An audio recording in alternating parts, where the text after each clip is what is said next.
waxay tiraahdaa qofka hadduu tabar waayo afkiisuu tabar ka dayaa u caytama daldalmaa habarta daba socota ee ilmuhu sawirkeeda ka didaya ilmuhu ooyaan naxayaan markay arkaan waa macallimadiisii dugsiga sare markuu dhiganayay nin bay lahayd macallin meel kale ka ah iyaduu hoosta kaga irmaana in faransiisa akhlaaq inuu ka hadlo iyo xorriyad iyo qiimo insaan inuu ka hadlo qof faransiis ah cidduu dooniba ha noqdo oo madax ka noqday inay qaamuus ka gashaba ma aha 18 kun oo qof ay dileen oo Afrika ka dileen oo madaxyadoodii gureen baa matxafkooda wali yaalla ilaahay markuu doono wax qarsoona inuu banaanka soo dhigo qof xasan oo sheegay oo adigooba la halmaamayo aan aadba maalmaha looga mashquulsan yahay qodoqodeeyuu keenaa qodayntii waxay keentaa marka la kaco in nabiga siiradiisa inagu aynu baranno sifaadkiisii iyo qiimihiisii aan baranno wax badan oo inaan kaba aqoonin bay sabab inoogu noqon inaan baranno wey alxamdulilah الصلاة والسلام على رسول الله وعلى آله وصحبه ومن والاه أما بعد أوصيكم ونفسي بتقوى الله جل وعلا والاجتهاد في طاعته بامتثال أوامره واجتناب نواهيه إخواني وأخواتي جميعا waxaan filayaa mar hore aan arrimahan wax ka sheegnay khudbada hore laakiin waxaa laga yaabaa in wixii hadduu soo bato in mar kale lagu celiyo u baahda waxaan rabaa dhowr arrimood inaan baraarujiyo nabi maxamed calayhi salaatu wasalaam ilaahay baa soo diray rabbigii uunka lahaabaa u doortay in kitaabkiisii ugu dambeeyey uu xambaaro intii uu joogay wax badan baa la caayay caqligiisaa wax laga sheegay oo majnuunun bay dhaheen waa waalan yahay waa sixran yahay bay dhaheen isagaa saaxir ah bay dhaheen been hore uu soo guursaday bay dhaheen innamaa yucallimuhu bashar dad baa meel luuq ugu jiro soo baray dhaheen wixii oo dhan isna waxba uma dhimin diintiisii iyo risaaladiisiina ma hor istaagin intii warka sheegaysay iyo intii beenta daldalaysay xataa iclaamkii iyo warbaahintii laga carabika qoraysh ka shaqaysay xaqaa dardaray qoraysh waxyaaba ay samaysay waxaa ka mid ahaa nabigu markuu maka joogay calayhi salaatu wasalaam waddooyin baa maka laga soo geli jiray warbaahinta wakhti walba siday dadku awooddoodu tahay bay u isticmaalaan jidadka maka laga soo galoo dhan bay meel geed iyo waaba ka dhiseen markaasay biyo iyo wax lagu nastana ku sameeyeen markaasay dad dacaayad wadana fadhiisiiyeen qof kastoo dee safar oo soo galoo daalan meeshan uu ku leexdaa biyaa loo shubaa wuxuu yidhaha bal warrama mid been low oo been fidinayaa magaalada joogay dhahan fi suurati alnaxli baa lagu tilmaamay waidaa qiila lahum maadaa anzala rabbukum qaaluu asaatiiru lawaliin beentii dadkii hore may waxba jiray leeyihin inay dadka ka hor istaagaan bay rabeen diinta garisteeda iyo nabiga u tegistiisa qof walba isagoo la soo cabeeyey oo warbixin been iyo faalsaa la soo siiyuu magaalada soo gelayay waxba tari weyde ciddii diintan waa hor istaagaynaa tirina ilaahay baa ballan qaaday inayna waxba ka taraynin huwa aladii arsala rasuulahu bilhudaa wa diini alxaqi liyudhirahu cala addiini kullihi walow kariha almushrikuuna iyo kaafiruuna ciddii nabiga wax ka sheegtay ee dacaayad ka fidisay ee waa waalan yahay tiri ee waa saaxirow tiri oo waa la sixray tiri oo wax walba sheegtayna iyadana ilaahay baa ballan qaadayo inay gacan wax ku yeelaanna ilaahay baa yidhi wallahu yacsimuka min annaas ilahay baa dadka kaa badbaadinaya inay dacaayad wax ku yeelaanna ilaahay baa yidhi innaa kafaynaaka almustahzi'iin waxaa kugu jeesjeesaya annaga kaaga filan diintiisa isaga gadaashay in wax la yeelana ilaahay baa damaanad qaaday inaan la yeeli karinoo innaa naxnu nazalna dikra wa innaa lahu laxaafiduun uma baqayno diintan in dacaayad lagu hor istaago lagamana baqo saan khudbahooda ku sheegnay nebi maxamed baa sharaftiisa wax noqoni waa la dacayadeeyey oo waxbaa laga sheegay nin wuxuu qabta waayey talana gacantiisa ka baxday baa afka cay wax bida carabtuna waxay yidhaahdaan qofku hadduu racajiso waxba tari waayo ittakaa calaa lisaani afkuu qabsadaayo wuu caytamaa soo waraabaha lagama sheegin dadku way caayaan wuxuu yidhi nimaan caana tiray unbaa caayo yidhi nimaan xoola ka cunay caana tiray cagana igu gaari waayey ma meelahay caayo qof wax qaban waayey waxna tari waayey tabartiisa caytan iyo meelaha inuu wax ka dacayadeeya innaga waajibka ina saarani caydaasi inaan ka mira dhalinna waayo ilaahay markuu doono wax qarsoonaa inuu bannaanka soo dhigo qof xasan oo sheegay oo adigooba la halmaamayoo aan aadba maalmaha looga mashquulsan yahay qodoqodeeyuu keenaa qodayntii waxay keentaa marka la kaco in nabiga siiradiisi inagu aynu baranno sifaadkiisii iyo qiimihiisii aan baranno wax badanoo inaan kaba aqoonin bay sabab inoogu noqon inaan baranno wey oon ilmaheenni iyo dadkeenna barna kow inaan diintiisii qabsanno oon ku dhegno oon ku dhaqanno jawaabta saxda ee labaataa wey jawaabta saddexaad ee saddexaad waa inaan isagii ammaantiisii iyo siiradiisii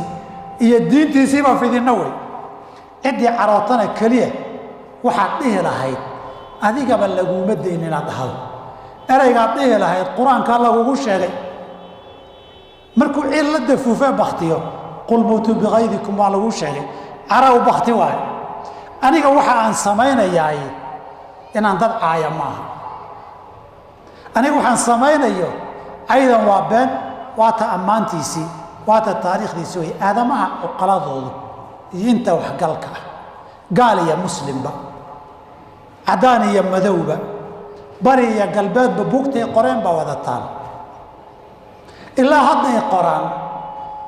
gaal iyo muslimba haddii diintiisii lagu dhaqmi lahaa in dhibka dunidaba laga badbaadi lahaa ilaa hadday qoraan nin kasta oo gaal iyo muslim qoray dunida taariikhda aadamaha yaa ugu saambay badnaayoo ugu taariikh fiicnaa nebi maxamed baa kow ah xataa kuwii gaaladu ay qoreen ummad kasta ma kasta aan qiimo lahayn oo dadka qiimihii iyo sharafta leh xagxagashadooda wax ka dayda lagama waayo suurat lqalam qur-aanka waxaa lainoogu sheegay qolyo nabiga maka la joogay calayhi salatu wasalaam oo reerahooda odayaal u ahaa hadda nin kastoo madaxweyne ah soo reerkooduun oday uma aha ugaasadii qabiilada umbaa brotocolaad madaxweyneyaa loo sameeyo qabawaasana way kala waaweynaayeen xataa xilligii nabigu joogay boqorkii roomaanka heriqle marka loo tegey ee nimankii qurayshi abu sufyaan hogaaminaya u tageen ay wax ku akhriyeen yuu maalinkii dambe wuxuu yidhi wafdigiin oo dhan io imaada yaa idin madaxa ninkaad sheegaysaan yaa dad ugu xiga buu yidhi oo ay dhalasho wadaagaan isla isagaa la yidhi wuxuu yidhi halkan soo fadhiiso hortayda turjubaankii buu iga turjub wuxuu yidhi niman yow dhegaysta ninkan waa waraysan isaguu idinka soo jeedaa hadduu been sheego su-aashayda been iigu jawaabo ii tilmaamo ninkii raggii gadaashiisa fadhiyay hadhow marka la noqdo beentuu sheega waa lagu ceebayn doona wanaagii been looga hataa ninka isqabtaanba wuxuu ku khasbanaa runta inuu sheego nabigu ka waraystay qoyskiisa wuxuu yahay wuxuu ahaan jiray wuxuu sameeyey wuxuu dadku ugu yeerayay wuxuu yidhi ninkaad sheegaysaan saad ii sheegtaan run hadday tahay waa nabigii la sugayey boqortooyadaydana isagaa ka talin doona ilaa haddaasaa la wada rumaysan yahay sidii bayna noqotay xilligaa meeshaa la joogay boqortooyadii roomaanka ee shaam loogu tegey booskii heriqle waa kay muslimiinta qabsaday ee shaam iyo qudus dhinaca kale waxaa joogay ninkaa raggaaba qabiilo ah laakiin ardaalle ah dadku markuu xoolo badan iyo wiilal badan qabiilka dhexdiisa leeyahay waa la xurmeeyaa nin xoolo lena aadamaha xurmeeyoo jecel doqonkii waa caaqil ardaalkuna waa akhyaar marduu xoolo leeyahay dee qabaa'ilka dhaqankoodii haddii wiilal badan dhalayna nin wiilal badan iyo xoolo badan lahaa laakiin ardaal ahaa baa kaaba qabiil laga dhigto reer oday u ahaa makana dadka talada la weydiiyuu ku jiray laakiin taariikhdiisii horena way madoobeed reerku ardaalkani odayga u yahayna uma dhalan si khaldan buu qoyska uga dhexdhasho oo ku soo galay isaguna mid qaraafo meelaha luuqyaha samaysto ahaa mid qaraafa oo qaraafin lagu yaqiinay buu ahaa dhinaca kale bakhayl buu ahaa dhinaca kale qof xam badan buu ahaa dhinaca kale qof dadka isku dirdiru ahaa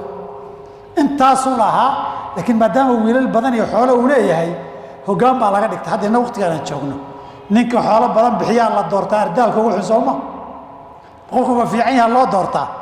mise xoolo badan buu bixiyaa loo doortaa weligeed way jiri jirtay ardaal xoolo madax ku noqda waa jiri jiray ninkiibaa nabiga wax ka dayn waayo dacaayad iyo wax xumuu la wareegaya waayo waxaan diintu xambaarsan tahay isagu ma xamili karo diintu akhlaaq fiican bay rabtaa qof toosan bay rabtaa ninkani maadaama uu isyaqaano midda kale ninku waa been badnaa hadalkuu sheegaba shaki buu qabaa ama la rumaysan waayaa markaasuu dhaar daba dhigaa wuxuu dhaarta u daba dhigaya uu shakisan yahay qof dhaar badan haddaad aragto adigu markaad run sheegayso ma dareentid inaad u baahan tahay inaad xoojiso in qofkan kaa shakiyana kama qabsatid laakiin markaad been sheegto adig naftaadaa waxaa kule ama lagaa rumaysan waayaa wax ku kab wallaahi dhaar beenaad ku kabi in dhaar badan haddaad aragto warkuu sheegay uusan ku kalsoonayn marka warkiibuu rabaa wuxuu ku xoojiyo been buu sheegi jiro oo dhaar buu ku kabi jiray bakhayl buu ahaayo xoolaha badan ma bixiyo dadku haba taagtaagnaadaane nin reerka ka dhashay si xalaala ku dhashay ma ahayne hooyo gogol dhaaftay baa dhashay reerkiina uu ku abtirsaday waxana wuu ka ogyahay xogna waa ogyahay isagu soo ma aha nin tuntoo qaraafo wey qaraafka iyo tumashada iyo zinada lagu yaqaan nin dadka isku dirdira wey nin baa laga sheegay madax ahaa maalinkee kuugu daran baa la yidhi maalinkan reerka waxa ishaysta lahayn buu yidhi laba isku dheganaan jiray maxaa dhacay maalinkan iyagu saysanay anay igu maqan yihiin buu yidhi maadaama wax badan uu og yahay ceeb badan uu iska og yahay saan isaga loogu mashquulin buu laba isugu diraa maantoo dhan war buu u kala qaadaa muxuu u kala qaadayaa isagaa iska jeedinaya hadda arrintaa way jirtaa sooma intaana waa ahaa waxan badnaa maantoo dhan qof buu wax ka sheegi jiray qof xan badan haddaad aragto dadkun wax ka sheega isagaa dhaliil isku og wuxuu dareemayaa inuu qof shaksiyad xun yahay inuu ceebo badan leeyahay dadkao dhan inuu burush xaar la marmariyuu rabaa marka si dadkao dhan ula mid noqdaan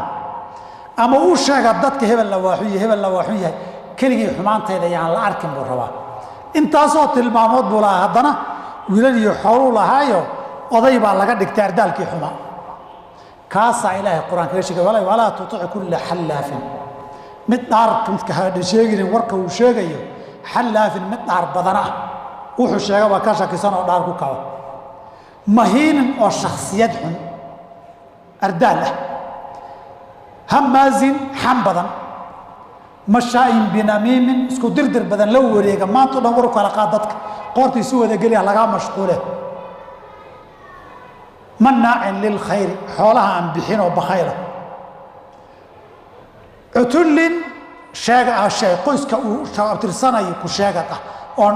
aabbuhuusan dhalin bacda daalika zaniimin intaa kadibna weliba mid qaraafo wareego oo dhilay ah an kaana daa maalin wa baniin aayadaha qur-aanka haddii lagu akhriyana wuxuu leeyahay been wey maxaa ninkaa oday looga dhiganoo war looga maqli an kaana daa maalin wa baniin wiilal iyo xooluu leeyahay baa oday looga dhiganoo warka looga dhagaysan tibi kale waa kan faransiiska madaxda oo kaleba waa ardaal madax laga dhigtay aqlina ardaal hadduu ahaana dadkooda ardaal inay noqdaan buu rabaa tuugu dadkani wada tuuga noqdaan buu rabaa qofka xumaanta ku jirana dadka xumaan inuu ku wada waxeeyuu rabaa marka wuxuu tabar ka dayayaa